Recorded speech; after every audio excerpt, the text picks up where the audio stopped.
In 1350, what we know as the idyllic French countryside was a living hell. For more than 15 years, the people had suffered at the hands of English invaders. Little did they know that this war would last for another 100 years. But through this crucible of fighting, famine and plague, there would emerge the modern nation of France.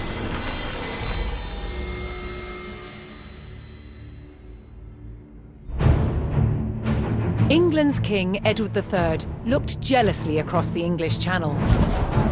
Wanting France for his own, he had added the fleur-de-lis, the symbol of France, to his own royal standard.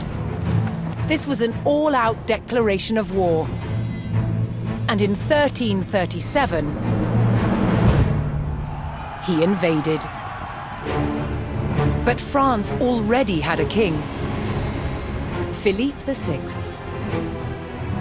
As the English burned their way across the land, Philippe's army and his legendary knights marched to meet them and came face to face with the English longbow. A simple weapon, but the most devastating the knights had ever faced. The heroes of France fell to storms of English arrows.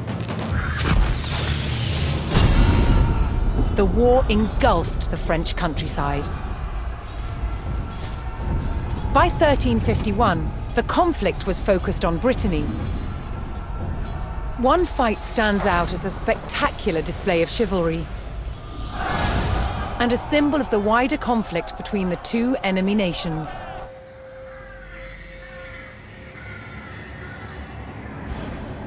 The Combat of the 30 is still commemorated here in Brittany.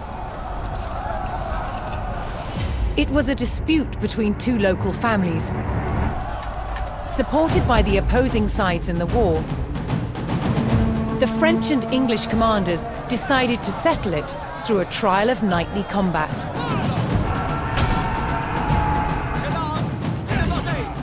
Each side would choose 30 champions to fight on neutral ground. France prepared to defend itself against England's finest.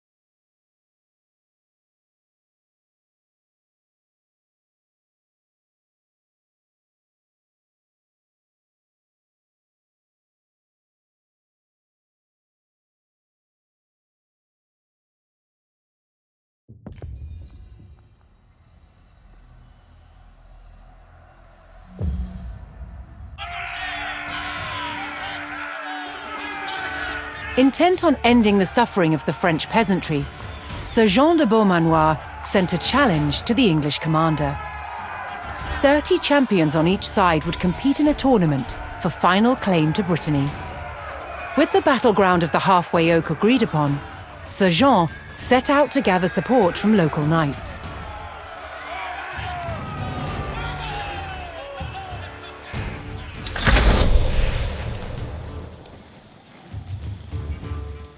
As a knight himself, Sir Jean followed the strict rules of chivalry and was expected to protect the local peasantry and ensure peace.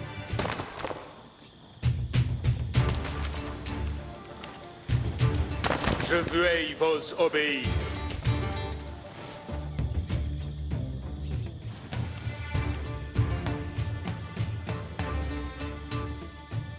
Obéir, c'est vertu. Mon destrier remagne. Je ris de vos volets. Certes. Puer tiride. Si comme vos voldres. Mon arway mène avec moi.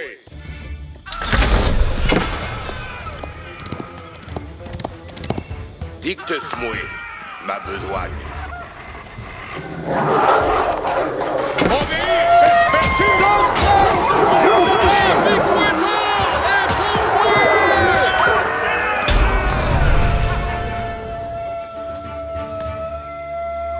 Most medieval tournaments were friendly in nature, held for sport and glory, but the combat of the 30 was arranged between opponents mired in war. English raids had torn through the countryside of Brittany and brought great hardship to the people. Quand je commande, avant!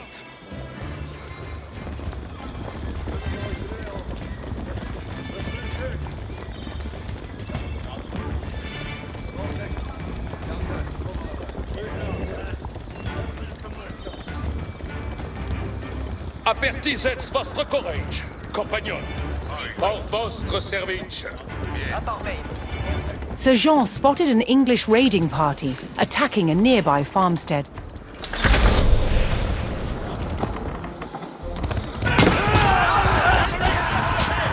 Access vos, compagnon.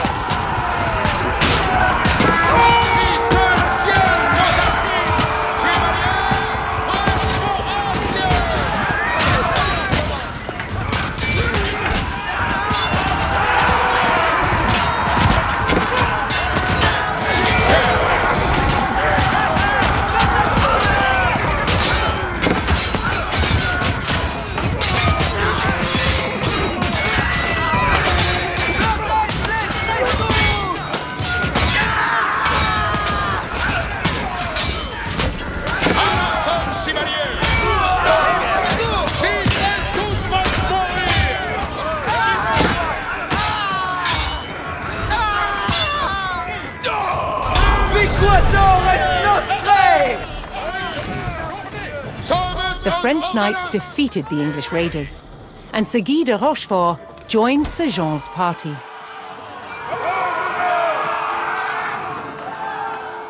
Retrayez vos à moi. Je suis votre serveuse.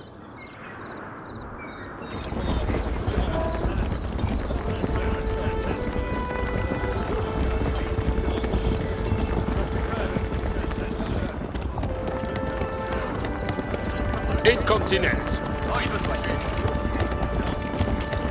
Sir Jean's search next brought him to Sir Geoffroy de Bois, whose squires were contending with a detachment of English longbowmen. L'heure est de besogne. The knights would use the great speed of their war horses to charge the archers and overwhelm them.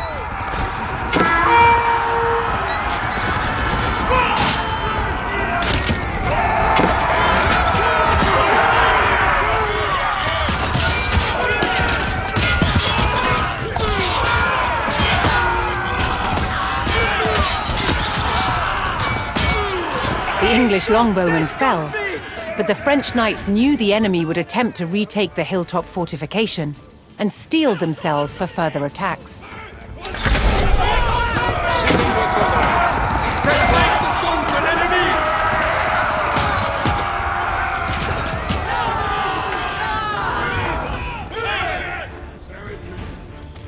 Pour votre service!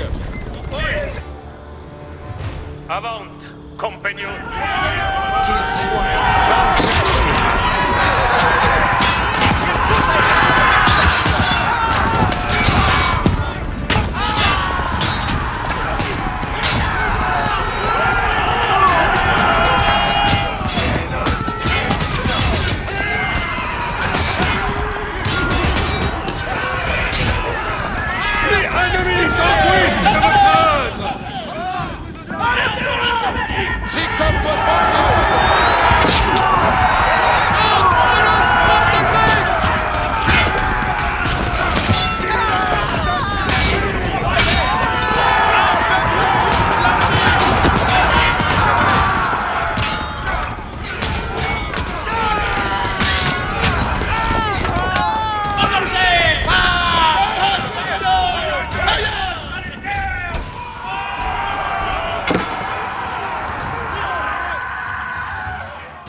With Sir Geoffroy by his side, Sir Jean had secured the À votre outpost. service.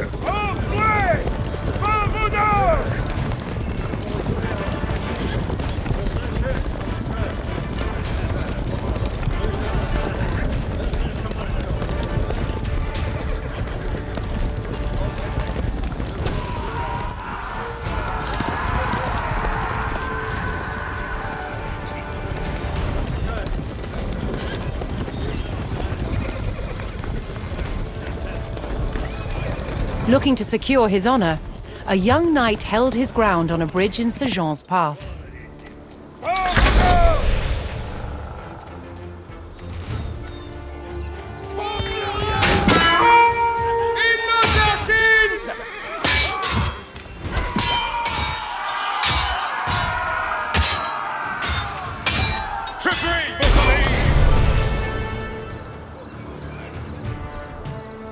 Honorably conceding defeat in the duel, Sir Yves Charel joined the cause.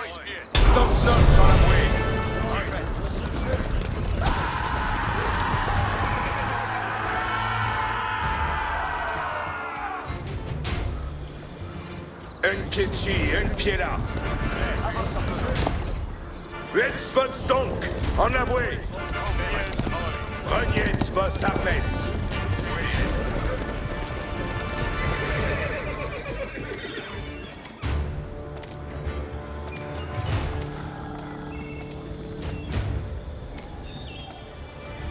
Jetzt wird's donc, en avoué. Mettons nos en l'avoué.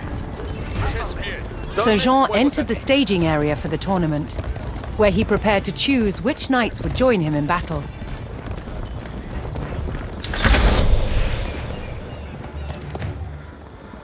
Incontinent. Each knight would be accompanied by his squires, young nobles in training to become knights themselves.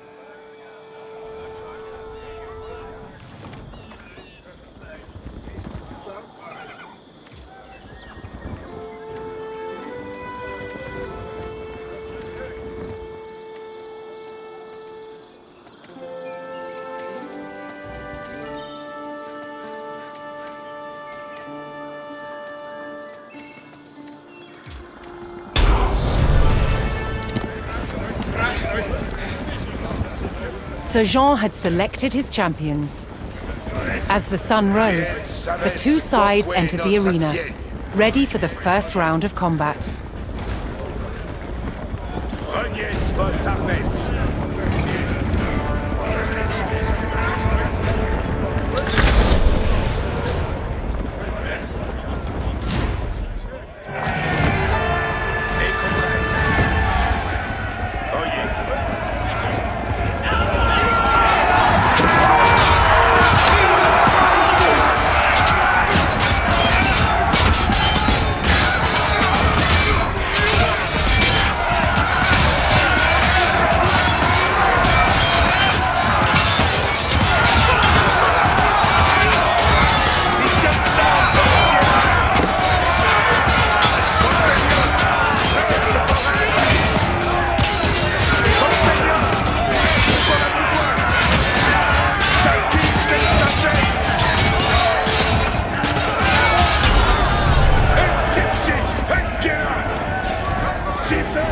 Claiming an easy victory in the first round, the French champions left the arena to recover their strength. Un pied là.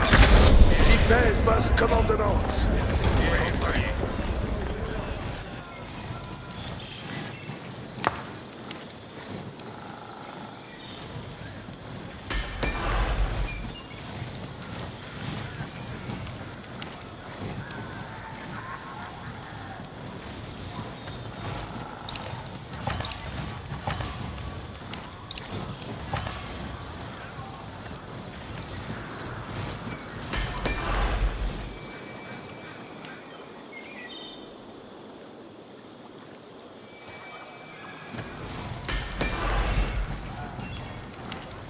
Attendez les commandements.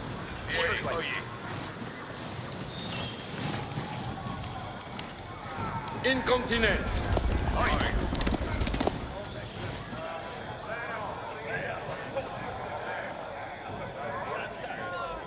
Apertisez votre courage, compagnon. Refreshed and reinvigorated, the French knights returned to the arena for another round of combat. Je suis The votre combat of the serveur. 30 was about to decide which nation would control the Duchy of Brittany. Avant, compagnon.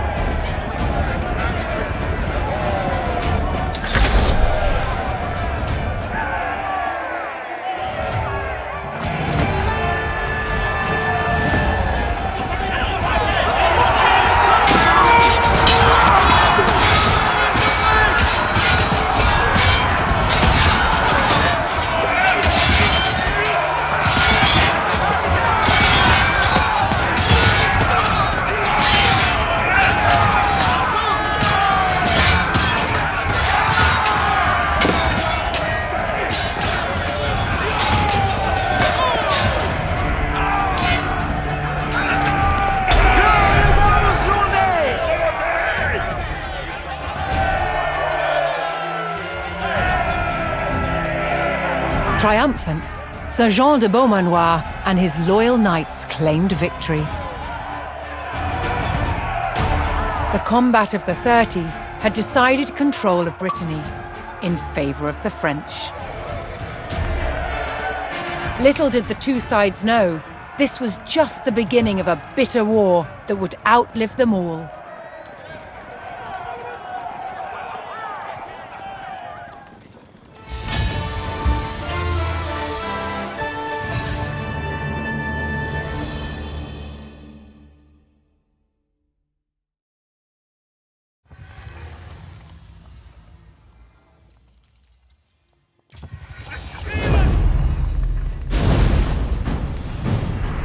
After victory at the combat of the 30, the French faced devastating raids from England's Black Prince.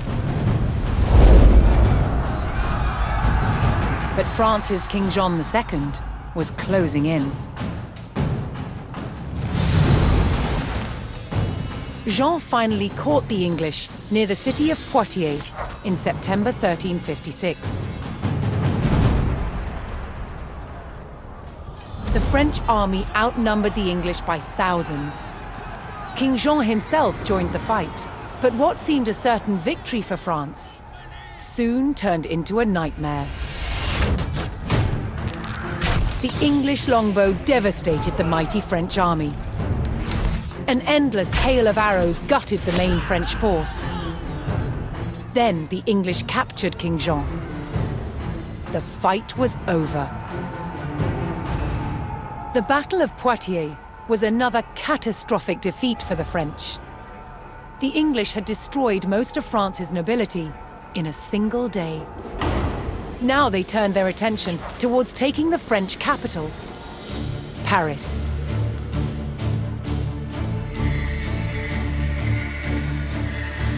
The invaders marched unopposed towards Paris.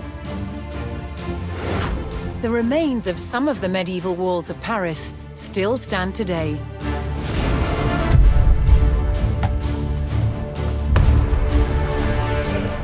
As the English army approached, the terrified locals sought shelter behind these defenses.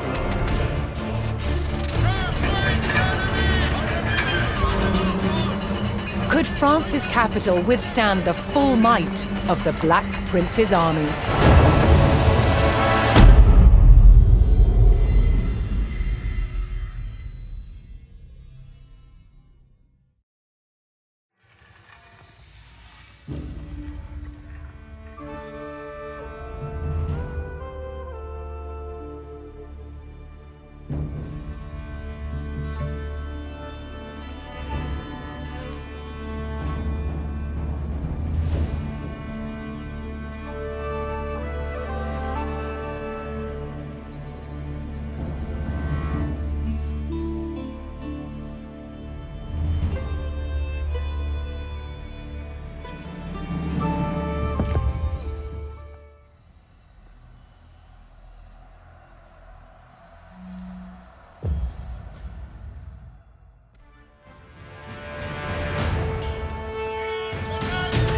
The English Black Prince had raided the French countryside without mercy, and now his army had come for the capital.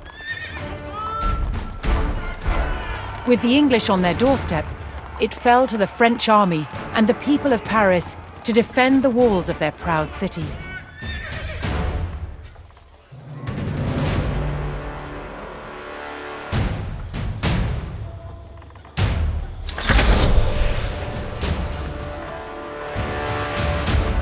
Hoping to avoid open battle, the French began fortifying the city, manning the walls and calling every available soldier to his post.